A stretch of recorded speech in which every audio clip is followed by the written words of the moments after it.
At the reading of the will, my parents beamed as the lawyer slid a check across the table. $10 million made out to Vanessa. Then, without so much as a pause, they turned to me and said, "You should learn how to earn your own." I didn't cry. I didn't blink. I just sat there, staring at the reflection on the polished table, pretending the pounding in my ears wasn't real. Then it happened. An older man in a gray suit stood up. His voice was calm, but his presence changed everything. "There's one more document," he said, holding up an old envelope with my grandfather's handwriting on it. That envelope, worn, creased at the edges, was like a spark in a room soaked in gasoline. My mother's smile stiffened. My father's fingers curled. Vanessa's eyes flicked toward the envelope like it was a threat.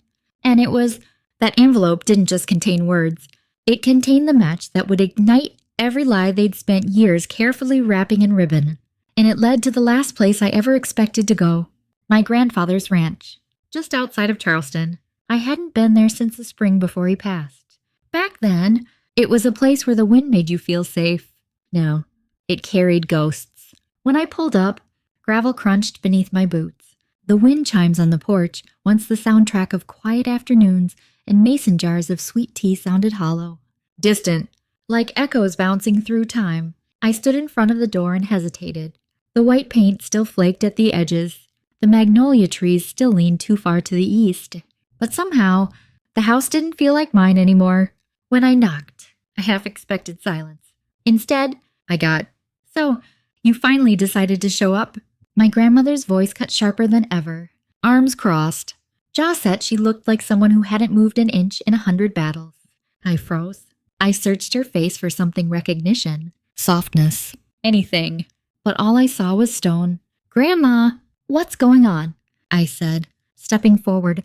"They told me you were too busy, that you didn't want to be bothered, that you had your new life now." Her voice trembled, then steadied. "Your grandfather called for you. Clare, every single day before he died. He asked for you." My throat closed. I forced myself to speak. "That's not true." I tried. "I came by in March. Vanessa told me nobody was home." Her eyes narrowed. "We were here. We were always here." The silence that followed pressed in on both of us. Then she turned and walked back inside without another word. I followed her in. The air inside was heavy. Like even the walls had stopped breathing. She returned holding something in her hand, a leather notepad worn soft at the edges. "This is the number he kept calling," she said, handing it to me. I knew the handwriting instantly, Grandpa's blocky, careful letters with a slight tilt. But the number, "Grandma, this isn't mine. This isn't even close. I've had the same number since college." She stared at the page. Confusion flickered across her face. "They told us you changed it, that you didn't want to be found, that you were ashamed of us." "No," I said, backing up slightly as my heart pounded harder. "They lied. They cut me off. On purpose." Her hands trembled as she lowered herself into the old floral armchair near the fireplace. Her voice was barely audible. "They told me the funeral was at noon," I whispered. "I got there and it was empty." Her eyes lifted, clouded with something deeper than sorrow. "It was at 9, she said quietly. "They told everyone you didn't show, that you didn't care." My breath caught in my throat. I would never have missed his funeral. Never. The room stayed silent for a long, aching moment. Then I sat down beside her and reached for her hand, like I had when I was a child. "I didn't know," I said. "I didn't know he was even sick." Not until it was too late. She squeezed my fingers gently. "We know the truth now," she said. "That's what matters. We know." We stayed like that, just sitting. The silence was thick with everything we hadn't said for years. The old clock on the mantel ticked louder than I remembered. Outside, the wind scraped leaves across the porch. Finally, she stood. Her hands still trembled, but there was fire in her eyes now. "I'm calling them," she said. "Calling who?" I asked. She didn't answer right away. She walked to the old rotary phone on the kitchen wall, the one Grandpa never replaced, and started dialing. Each number clicked slowly, like a sentence carved into stone. When the call connected, her voice turned icy. "Betty, I need you. Jacob, and Vanessa here. Now." A muffled voice protested, but she cut it off. "No, it can't wait. Be here in an hour." She hung up, turned to me, and said, "The lawyer's on his way." "Two." I blinked. Grandpa's lawyer. She nodded. He left instructions, said they were only to be read with everyone present, and so that's exactly what we're going to do. I didn't say a word. I just nodded. For the next hour, I sat at the kitchen table, tracing the edge with my finger. The same table where Grandpa used to drink his coffee and read the scientific journals I sent him from college. The same table where I once told him I wanted to study plant memory. And he didn't laugh, he asked me questions. The hum of the refrigerator hadn't changed. Neither had the curtains. But the air, that was different now. Footsteps on the porch. Then the doorbell. Grandma placed her hand on my shoulder. "Stay here," she said. "I'll call you when it's time." From the kitchen, I listened as they came in. My mother's sugary voice. "Oh, wow, it smells exactly the same in here." My father's tight, flat tone. I thought this was already settled. Vanessa's impatient sigh. "Seriously, this couldn't wait until after the estate stuff is finalized." Then silence, and my grandmother's voice ice cold. "Please sit down. Mr. Harold Keene is on his way. He'll be reading Walter's final instructions." I could picture their faces confused, curious, annoyed. They had no idea I was in the house. They had no idea what was about to hit them. Neither did I. But deep inside, I hoped just once that someone would finally say what I'd always known in my bones.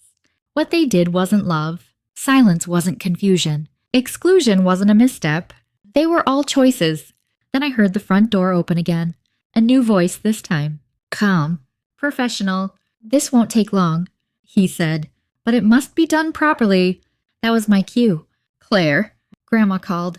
"Come in now." I stood up. My heart thundered. And as I stepped into the living room, every head turned. 3 pairs of eyes. 3 frozen expressions. My mother's smile shattered. My father's jaw clenched. Vanessa's face drained of color. They weren't just surprised to see me. They were scared. They stared at me like they'd seen a ghost. My mother blinked fast, like if she looked long enough, I'd vanish. My father tugged at his collar, an old nervous habit I hadn't seen in years. Vanessa didn't say a word. Her lips parted slightly, but no sound came. She looked like someone who'd rehearsed every line, only to realize the script had changed. I didn't flinch. I didn't shrink. If they were waiting for me to retreat, they'd be waiting forever. Grandma motioned to an armchair across from them. I sat slowly, steadying my breath. Mr. Kim, the lawyer, gave me a short nod, formal. Unreadable, then reached into his leather briefcase and pulled out a thick manila envelope. "This," he said clearly, "is the last will and testament of Walter R. Whitman. It has been recorded and sealed per his request." Alongside the legal documents, he included a handwritten letter to be read aloud. The room held its breath. He cleared his throat and began reading. "To my wife, Margaret Whitman," he read. Grandma didn't even blink. "I leave our family ranch, the house, and sufficient funds for her comfort and care. She knows how to find the rest." Then he turned the page. "To my granddaughter, Clare Whitman." The room changed. You could feel it. "I leave the Whitman Research Annex, located at 317 Laurel Creek Road in Charleston, including all laboratory equipment, funding accounts, active research patents, and intellectual property currently filed under Whitman Innovation." Someone gasped. "Not me." I watched my mother's eyes dart to Vanessa. My father didn't move. Mr. Keene continued, unfazed. "And finally, the remainder of my estate financial holdings, stocks, and retirement funds shall be divided equally between my 2 granddaughters, Claire and Vanessa Whitman." There it was. Not thunder. Not an explosion. Just a sentence that split the room in 2. Vanessa was on her feet in a heartbeat. Her chair screeched across the floor. "What?" she hissed. Her voice cracked. He gave her the annex, the entire facility. She turned on our parents, finger pointed and trembling. "You told me it would be mine. You said if I kept visiting, if I smiled, if I played along, it would all be mine." My father said nothing. My mother stared at the carpet like she hoped it would swallow her whole. I sat still, quiet, watching the unravel. Mr. Keene raised one hand gently. "There's more," he said.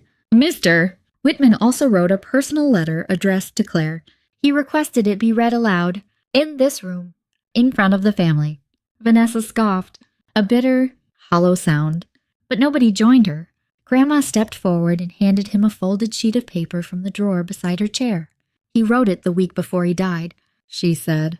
He made me promise. Mr. Keene took it carefully, unfolding it like something sacred. Then he began. To my dearest Clare, he read, if this is being read, then I'm no longer by your side. But my belief in you remains stronger than ever. I felt it in my chest like a window opening inside me. You were always the quiet one. The letter continued. The observer, the thinker, the one who asked why when others didn't care to. Vanessa sank back into her chair. My mom's fingers curled in her lap. My dad looked out the window. You built your truth in a family that never made space for yours. But I saw you. I always saw you.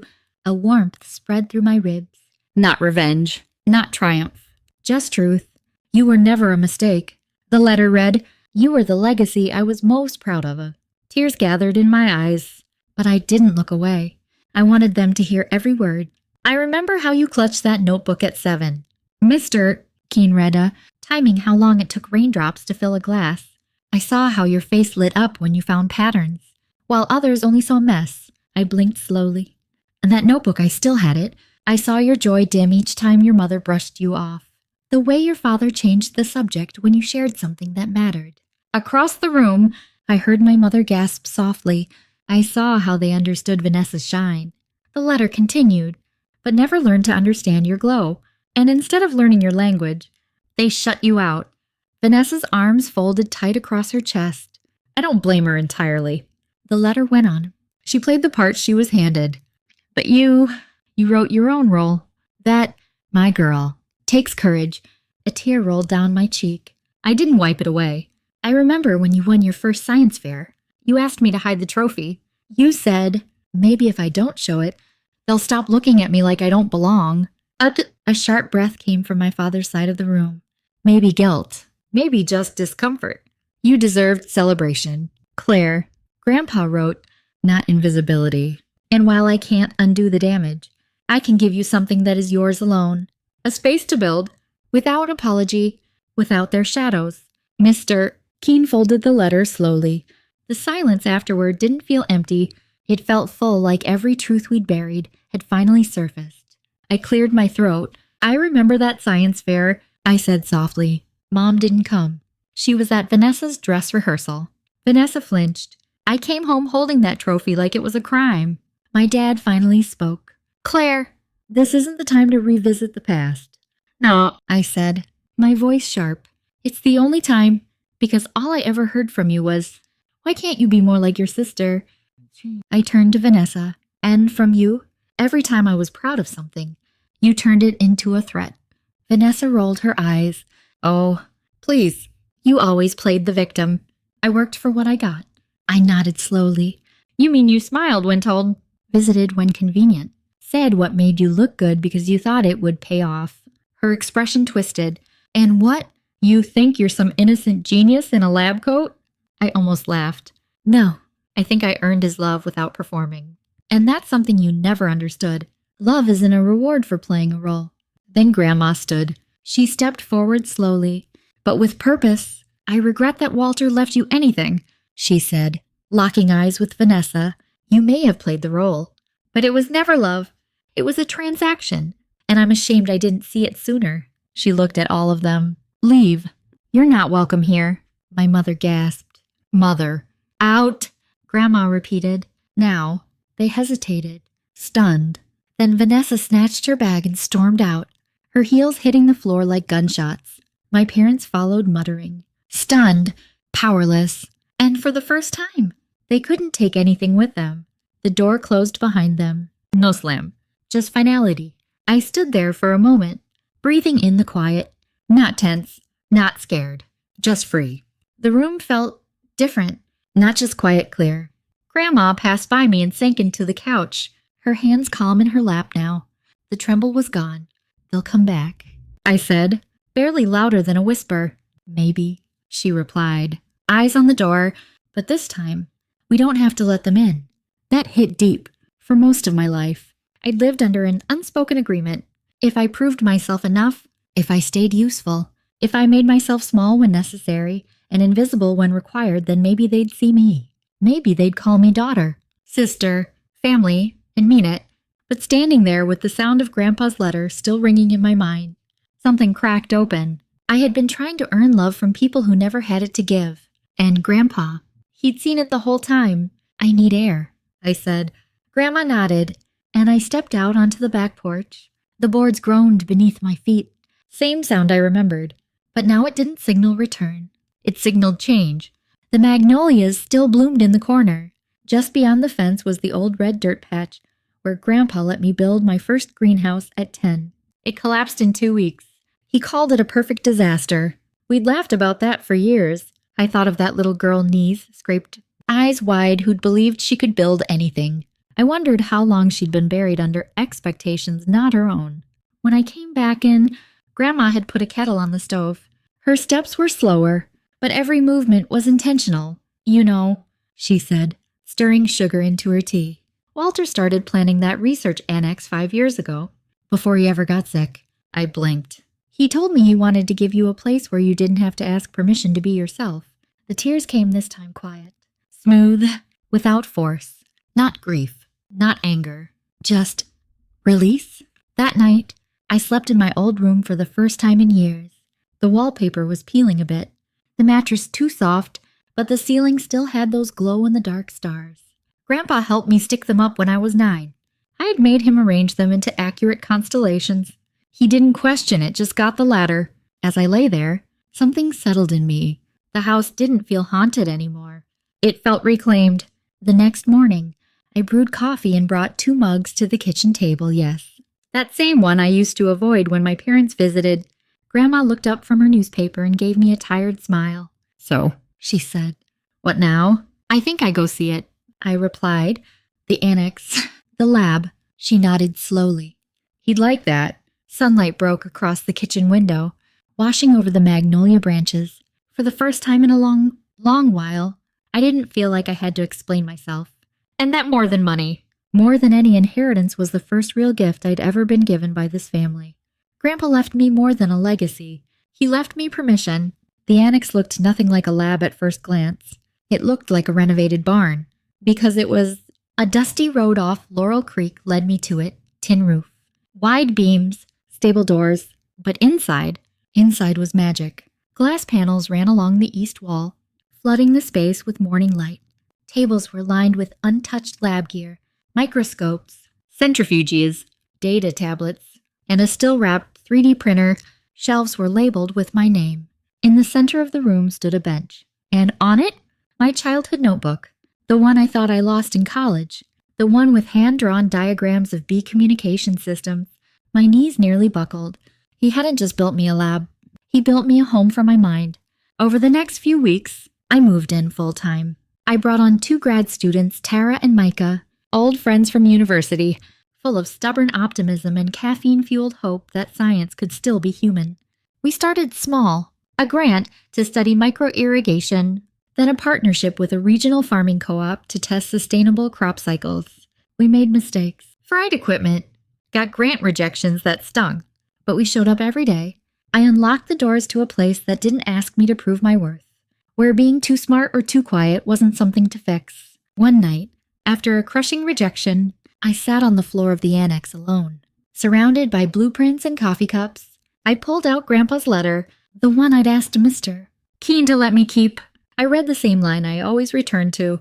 You wrote your own role, not just comfort. Instruction. That night, I wrote a new proposal not for crop tech, but for something different.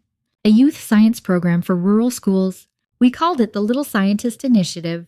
Our first year, 12 students, all from schools with outdated textbooks. Most had never seen a microscope in real life. We gave each of them a leather-bound notebook, a replica of mine, with Grandpa's words stamped on the inside cover. Write the things they don't understand. One day the world will. That fall, a shy 13-year-old girl named Amber handed me pages of observations on bee behavior she'd done herself. The calculations were off. Her grammar was wild, but her mind, brilliant. You actually read it, she whispered. I smiled. Of course I did. That was the moment I understood. This wasn't about rebuilding what I lost. It was about planting something new in better soil. 3 years after the will reading, I got an email, not from Mr. Keen, but a new lawyer. The subject line read, "Request for visit, Vanessa Whitman."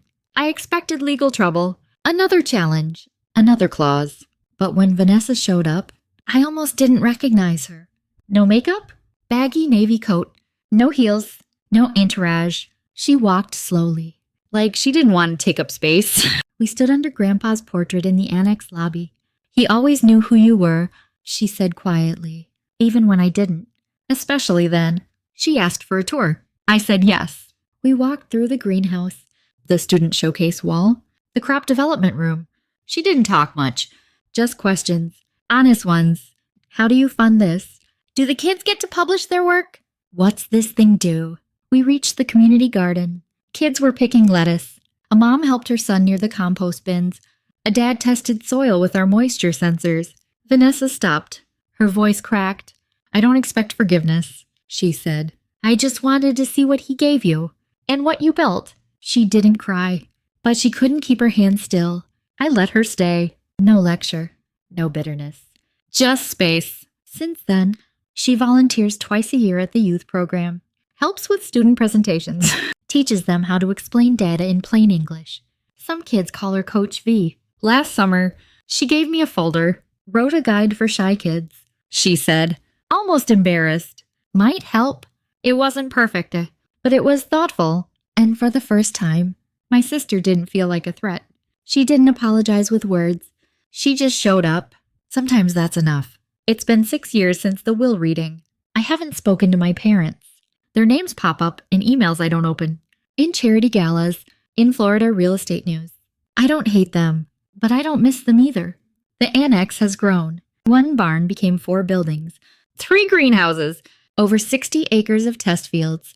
We've created drought-resistant seeds that now feed thousands, partnered with universities in Kenya and Brazil, won grants for climate innovation. Last month, I stood on a stage in San Francisco in a navy suit. In my pocket, Grandpa's watch. Inside the lid, his initials, and a photo of me at 10, beaming beside my science fair display.